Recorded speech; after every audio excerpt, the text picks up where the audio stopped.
Oke, selamat siang. Assalamualaikum warahmatullahi wabarakatuh. Saudara-saudara semuanya, teman-teman semuanya di seluruh NKRI, di seluruh tanah air. Siang hari ini saya mengharap kalian semuanya berada dalam keadaan baik, berada dalam keadaan sehat, keluarga Anda baik dan sehat, rezeki Anda baik dan dimudahkan serta dilancarkan oleh Allah Subhanahu wa taala, Tuhan yang Maha Esa. Saudara-saudara semuanya, luar biasa dampak yang terjadi akibat pernyataan yang disampaikan oleh Gus Yakut atau Gus Menang. Tentang apa?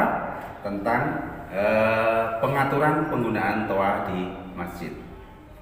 Banyak di antara mereka yang menanggapi secara negatif, namun tidak sedikit pula yang menanggapi secara positif. Bahkan sangat mendukung terhadap kebijakan yang diambil oleh Gus Yakut tentang penggunaan toa di masjid tersebut. Nah, tentang mereka yang menanggapi secara negatif diantaranya adalah ada seseorang yang mengancam Gus Yakut, bahkan mengancam ingin membunuh Gus Yakut dengan menggunakan samurai, tampak seperti dalam video Bapak ini. Yakut, tolong jangan usik agama kami. Kalau Bapak Yakut terus mengusik agama kami,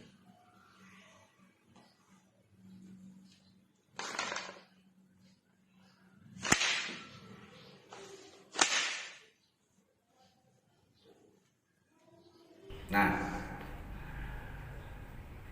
ada pula di antara mereka yang sangat-sangat tidak suka, bahkan benci dengan Gus Yakut, sampai-sampai mereka melakukan mobilisir dengan mengadakan aksi demonstrasi dengan tujuan apa? Ingin menurunkan Gus Yakut dari jabatannya saat ini, yaitu menurunkan Gus Yakut dari Menang. Mereka melakukan demo di kantor Kemenang Jakarta seperti ini. Lihat videonya, perhatikan dengan baik. Nah,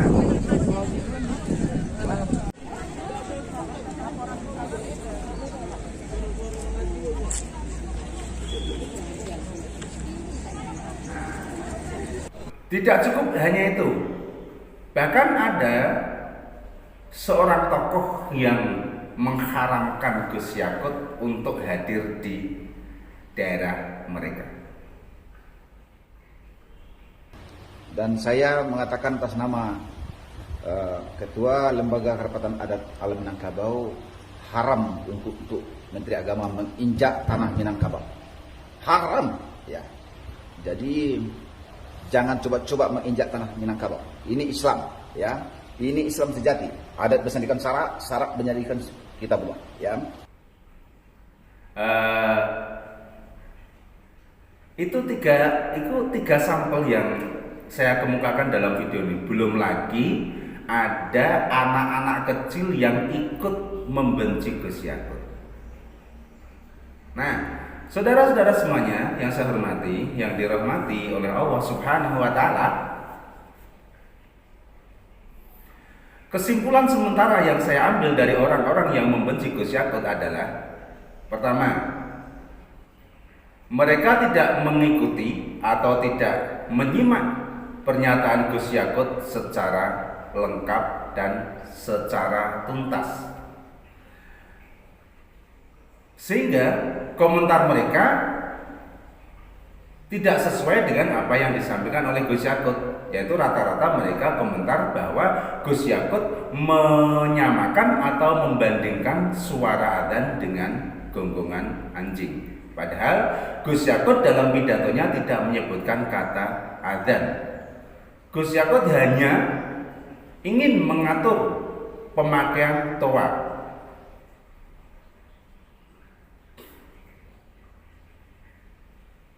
Misalnya tentang volume toa yang boleh digunakan, maksimal adalah 100 desibel dan yang lain-lain misalnya adalah seperti itu. Karena kalau volume tua ini tidak diatur, nanti yang terjadi bukan syiar lagi. Apalagi di suatu daerah yang mana masjidnya itu jaraknya sangat berdekatan. Ketika volumenya tidak diatur, kemudian penggunanya kebetulan secara bersama-sama, maka ini yang terjadi bukan syiar lagi. Makanya semuanya harus diatur. Memang ada pemilihan diksi yang tidak pas oleh Gus Yakut, yaitu mencontohkan seorang muslim misalnya minoritas hidup di kalangan orang-orang Kristen, kemudian orang Kristen itu kebetulan memiliki anjing yang semuanya menggonggong secara bersama-sama, itu jelas mengganggu. Namun bukan hanya itu sebenarnya diksi yang diambil oleh Gus Yakut. Gus Yakut juga mencontohkan kalau ada truk dalam jumlah banyak kemudian dihidupkan dalam waktu yang bersamaan pula, maka jelas ini akan mengganggu.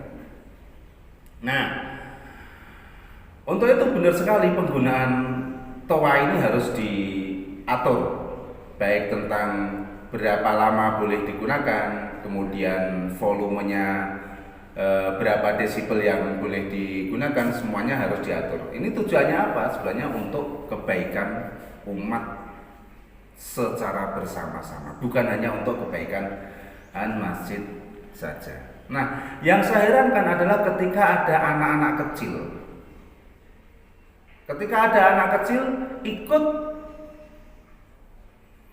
menyalahkan Gus Yakut atau membuli Gus Yakut, ini ada sebuah pertanyaan besar dalam diri saya. Ini murni dari anaknya sendiri ataukah anak ini dituntun dan didikte oleh orang tuanya untuk berkata, untuk melakukan suatu pernyataan yang mana pernyataan itu ikut membenci Gus Yakut.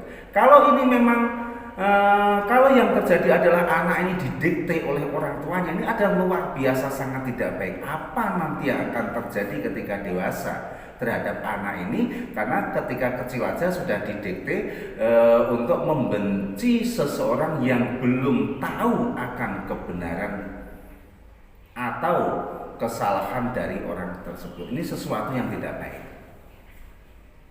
Nah, saya kembali pada orang yang melarang Gus Yakut untuk pergi ke suatu daerah tertentu, yaitu di daerah Sumatera Barat. Nah,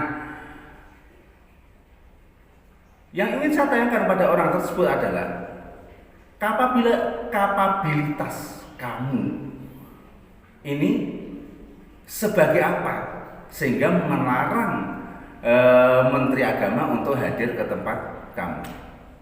Kalau seandainya Menteri Agama tidak pernah hadir ke tempat kamu dalam kondisi apapun, dalam situasi apapun, terus apa yang akan kamu berikan kepada negara ini melalui tempat yang Anda pimpin? Belum mesti kamu bisa memberikan sesuatu yang lebih baik daripada apa yang akan diberikan oleh Gus Yakut.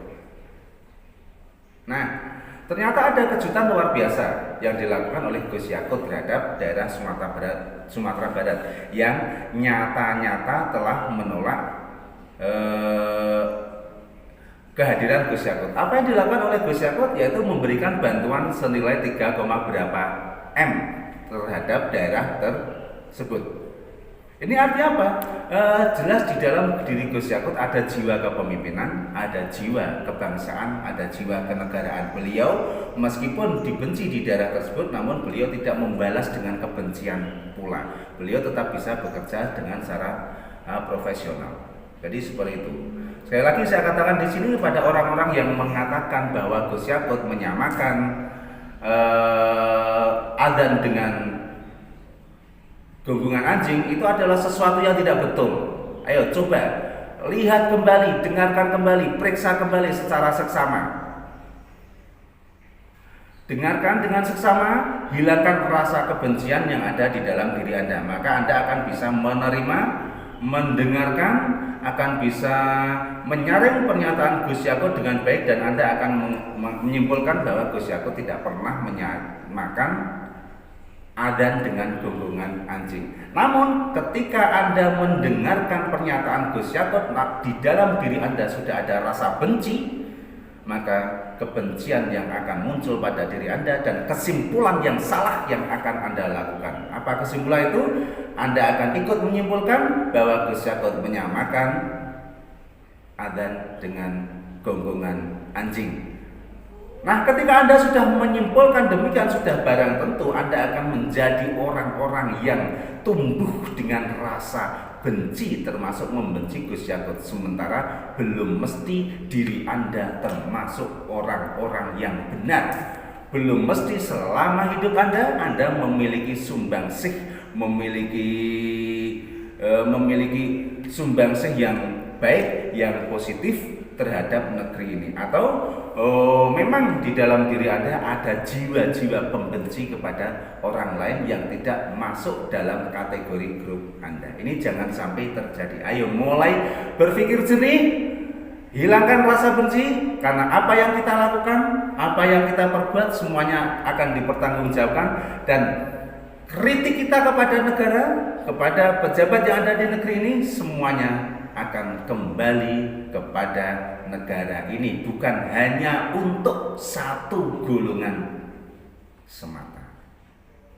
Saya ulangi, simak dengan baik, dengarkan dengan baik apa yang disampaikan oleh Gus Yakut, mendengarkan dengan tanpa diikuti rasa benci yang ada di dalam diri Anda. Untuk itu, ayo hilangkan rasa benci pada diri Anda, karena kebencian itu tidak akan pernah membuat negeri ini menjadi semakin baik.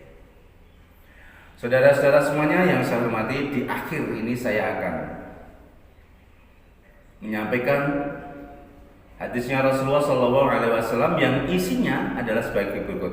Janganlah kamu merasa bersedih ketika agama dipegang atau dikuasakan oleh ahlinya. Namun bersedihlah kamu ketika agama dikuasai oleh orang-orang yang bukan ahli. Nah, sekarang coba berpikir jernih, orang-orang yang menghukumi Gus Yakut sebagai orang-orang yang menistakan agama, mereka ini termasuk orang-orang yang ahli dalam hal agama atau bukan?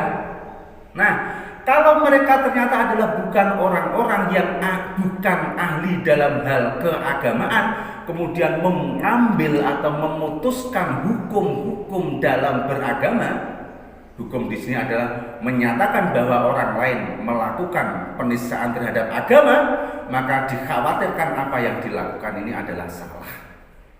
Saya ulangi, Rasul memerintahkan pada kita agar kita bersedih, agar kita menangis apabila agama ini dikuasakan atau dikuasai oleh orang-orang yang bukan ahli dalam hal agama. Apalagi orang-orang ini kemudian menetapkan hukum-hukum dalam keberagamaan seseorang. Ini sesuatu yang membahayakan. Bukan akan menjadikan Islam ini semakin baik, tapi walakin yahdimul islama, akan tetapi orang-orang seperti inilah yang akan merobohkan dan menghancurkan agama Islam. Jadi seperti itu. Dan terkait dengan Gus Yakut, saya sangat-sangat yakin bahwa beliau adalah orang yang ahli dalam hal agama Islam. Karena biografinya sangat jelas, beliau dari mana, dididik di keluarga apa, semuanya sangat jelas. Beliau adalah orang yang ahli dalam agama. Anda belum mesti keahlian agamanya melebihi Gus Yakut. Saudara-saudara semuanya, mungkin itu aja yang bisa saya sampaikan pada siang hari ini. Apabila apa yang saya sampaikan ini ada sesuatu yang tidak baik, sesuatu yang salah, saya mohon maaf. Terima kasih. Wassalamualaikum warahmatullahi wabarakatuh.